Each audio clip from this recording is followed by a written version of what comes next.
Dieną, niekur neskubam. Jūs, jeigu dar gali truputėlį. Ponas Antanai, tiesiog pasakykite. Telefoną, Birutė, paskutinis. Ateik iš čia kažkas. Galbūt naujienas, kada nutraukta, ar nutraukta, paieška kokia dar veiksmė. Vakar dieną pradėtos povandeninės paieškos priešminių laivų Kuršis. Buvo vykdomos tiek vakar visą dieną, vakare ir visą naktį. Šių paieškų metu buvo atidžiai jūros dugne esantis avariją patyręs lėktuvas. Bandoma pamatyti, kas yra to lėktuvo viduje. Gaunam kuo daugiau informacijos. Video medžiaga buvo gauta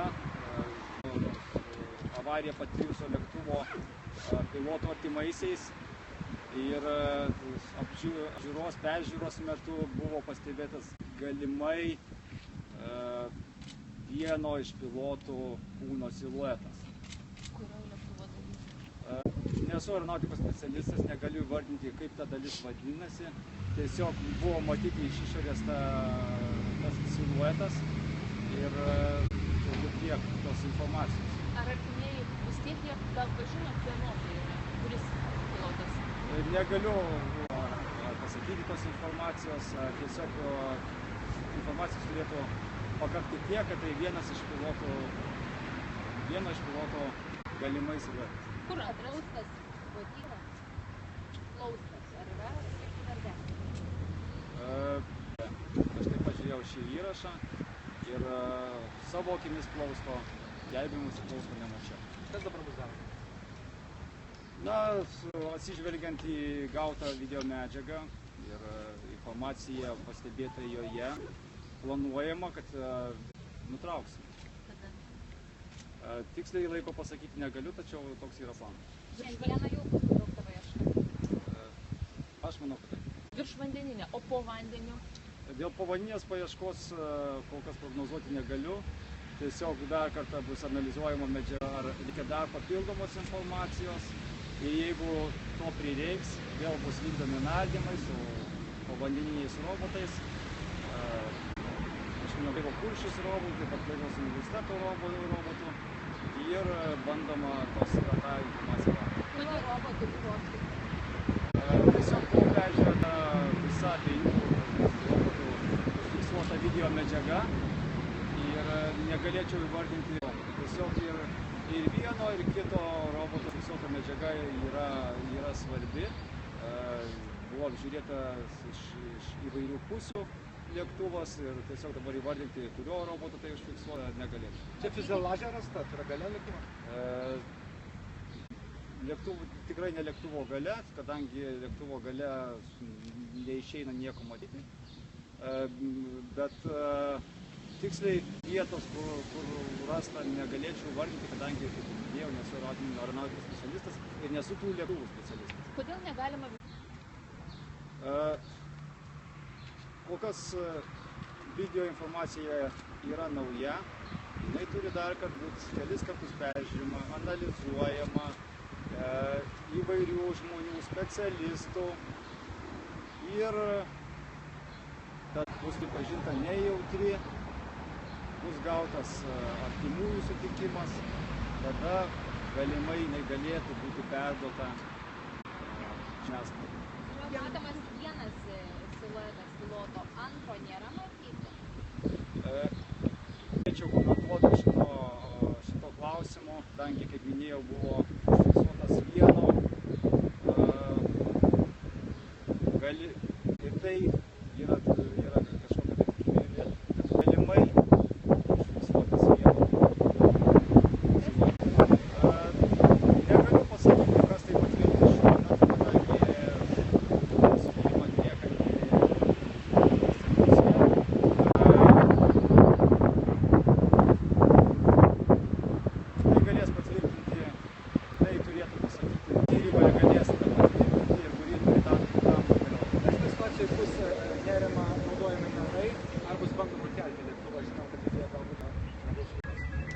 Krašto apsaugos ministerija išplatino oficialų pranešimą, tenai parašyta numatomi planai, tiesiog jais Krašto apsaugos ministerijos sprendimų aš komentuoti negaliu.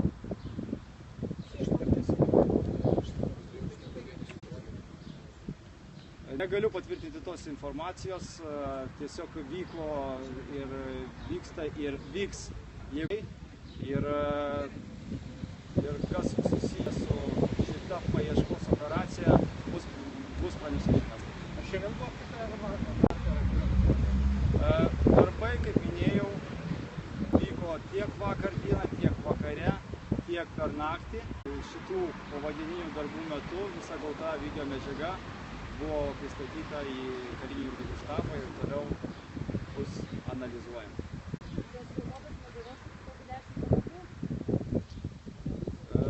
Negaliu pasakyti, kiek tiksliai minučių filmuotos medžiagos, tačiau apsiribokime tiek, kad tai yra filmuota medžiaga ir apsiribokime tiek, kad tai yra. Galima suprasti, kad tai yra labai prastas matomumas ir kodėl negalime. Nepasakyčiau, kad tai yra prastas matomumas. Matomumas yra pakankamai geras, tai turėjote įsitikinti vakar krašto apsaugos, kurioje matosi lėktuvo bortinis numeris, visas numeris. Taigi lėktuvą galima apžiūrėti iš keliasmetrų.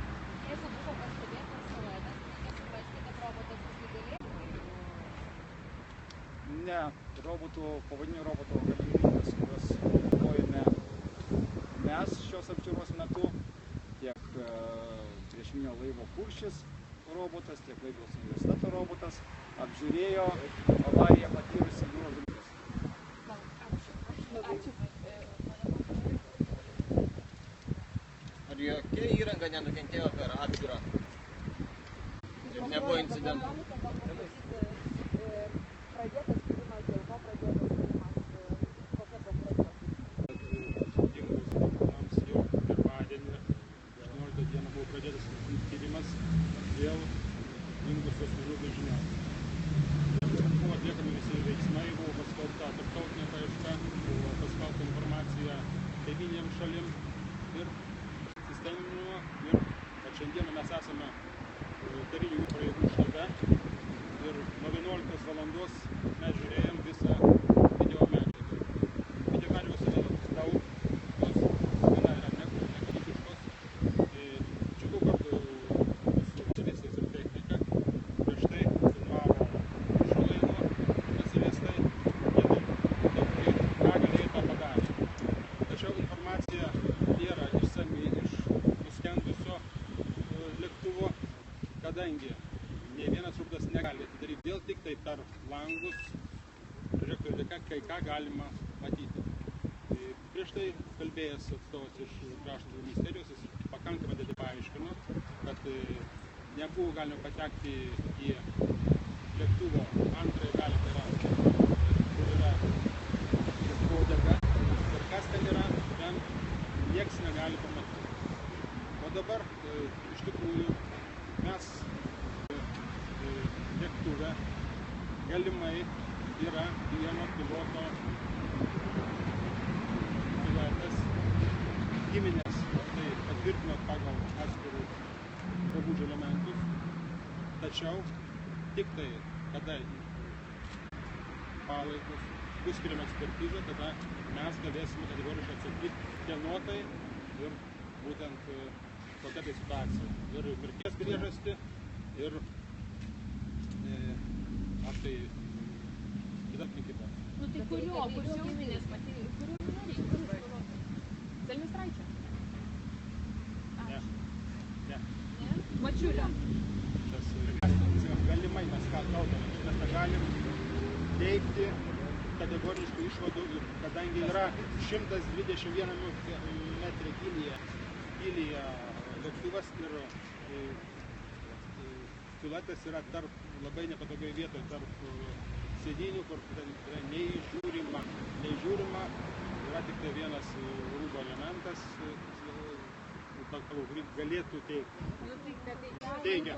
Dabar mes giminėm bendravom keletą valandų, mes visus klausimus atsakėm labai smulkiai. vyksta ir kokios yra galimybės sulaisvės. Vienos senietiškos emblema. Aprangoj. Neįžiūrima.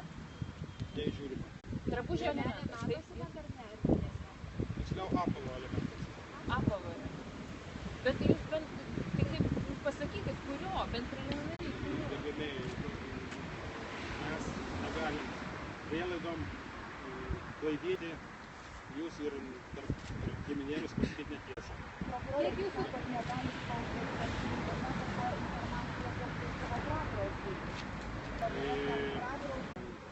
Video medžiagoje matosi durys, kurios yra vienos, jos atsidaro į vidų ir yra labai mažas tarpelis, vos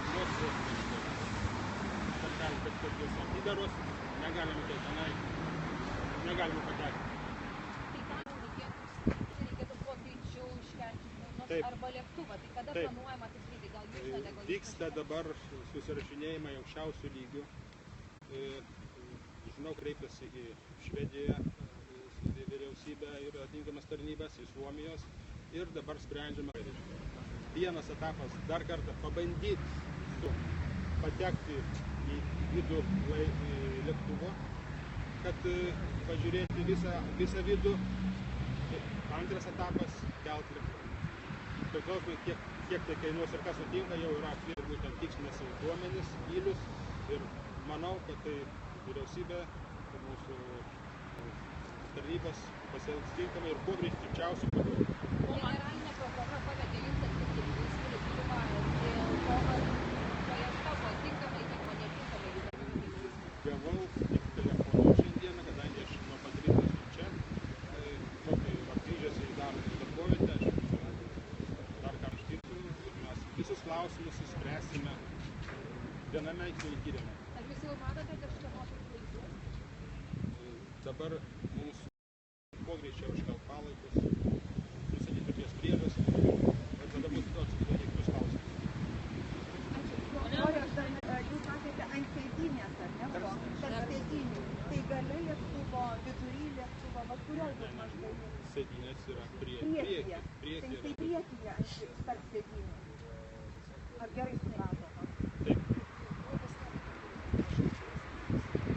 Mes daug skalbėme tarptautinių lėktuvų, kadangi pats įvykis yra būtent jūroje. Pradžioje buvo ties riba Latvija Lietuva, todėl visos Baltijos šalys yra tam tikras tinklas ir jie gauna informacijos dėl. Tai kai bus iškrauta ir patvirtinta, kaip keisis lietuvos nutraukti? Pirmiausia reikia ištraukti, pažiūrėti, tada sakyti. Diversijos tikrai kokios nėra, nebuvo. Bent pagal lėktuvo iš būvos. Dar galiu patarti.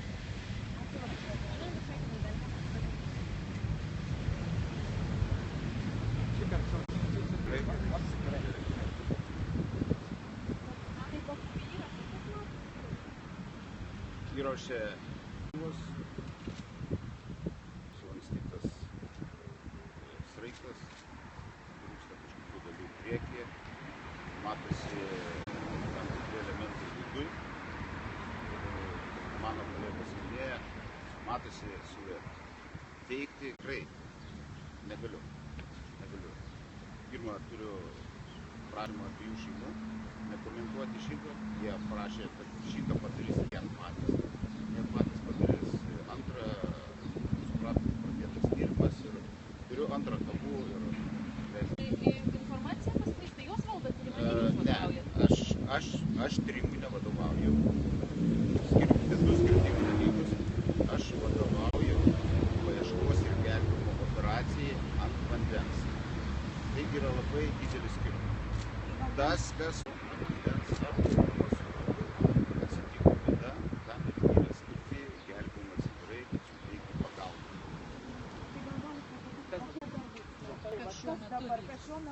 Kokios pajėgom dirbam? Pajėgos pasiliko visos tos pačios, kuriuo mes matėm viskas. Kadangi aš turiu ir privalau skaičiuoti išteklius ir pajėgas, aš turėsiu priimti sprendimą traukti ir patęsti paiešką. Tai jeigu jūs klausit, paieška bus nutraukta. Kada? Šiandien iki 20 valandos. Kodėl bus nutraukta? Dėl to, kad jau bergždžiai ieškoti? Taip, todėl, kad remiantis rekomendacijom, tos yra tarptautinės remiantis rekomendacijom, kiek žmogus gali būti be kostiumų vandenyje, kiek gali būti su kostiumu vandenyje. Paskutinė viltis, suprantu, viršta paskutinė.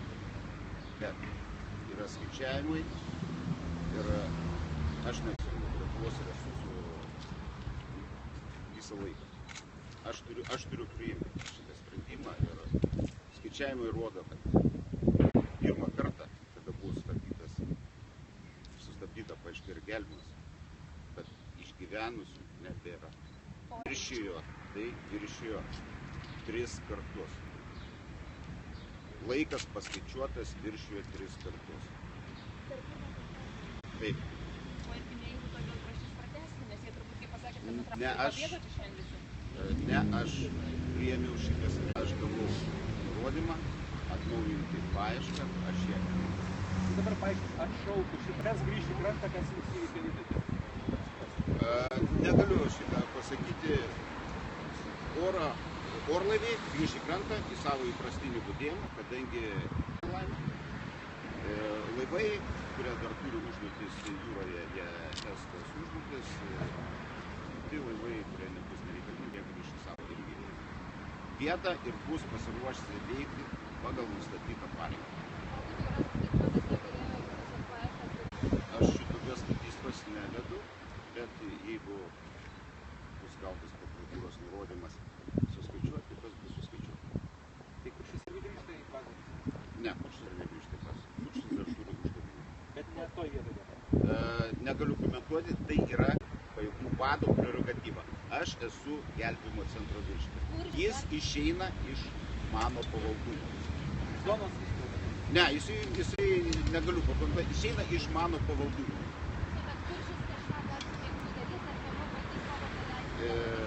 Jeigu bus nustatyta, kad reikia dar leisti.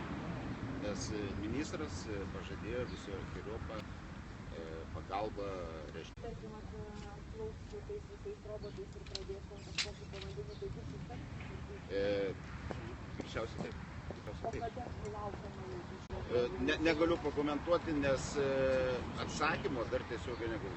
Užklausimai išsiųsti, kolegos patikė, kaip galima greičiau gauti atsakymą, kad būtų galima informuoti ministrą, kokios yra galimybės. Nes taškas yra šitą Švėrijos ekonominė zona. Taip, nes jeigu žiūrėti, tai yra Lietuvos atsakomybės zona. Bet jeigu nuimti paiešką ir gelbėjimą, tai yra Švedijos ekonominės zonos.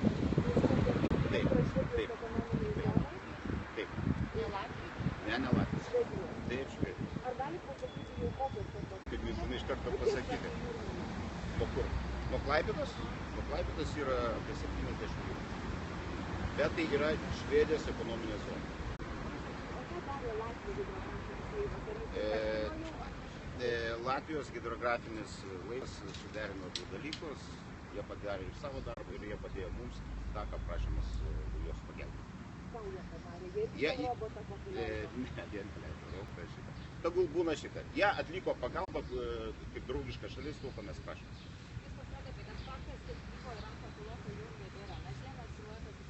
Tai yra mano skaičiavimas. Tai yra mano skaičiavimas. Taip. Tai dabar tai lieka tik tais artimiesiams viltis, kad galbūt kažkada išmes jūrą į krantą. Taip. Taip. Ir turiu blogą pavyzdį.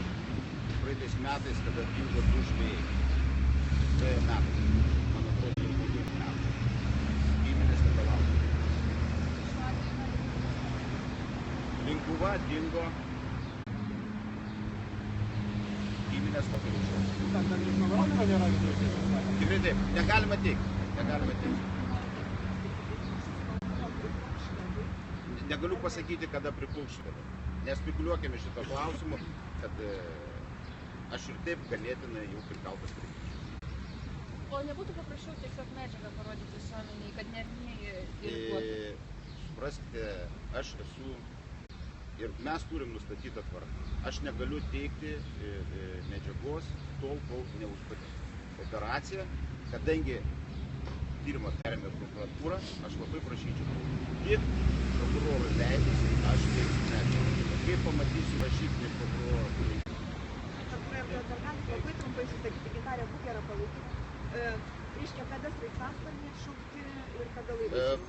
Planuojam iki 8 valandos vakaro atšaukti, vienus anksčiau, kitus vėliau, žiūrėsim parengti, bet tikrai laikas išėjo, kaip negaila, 4 su viršų.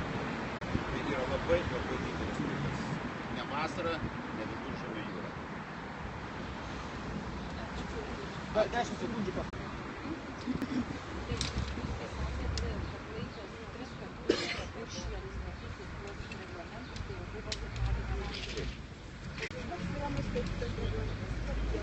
Nėra nustatyta. Aš galiu pasakyti pavyzdį. Vienas tas, kuris yra užrašytas. Aš išsijungiu. Išgyvenimo laikas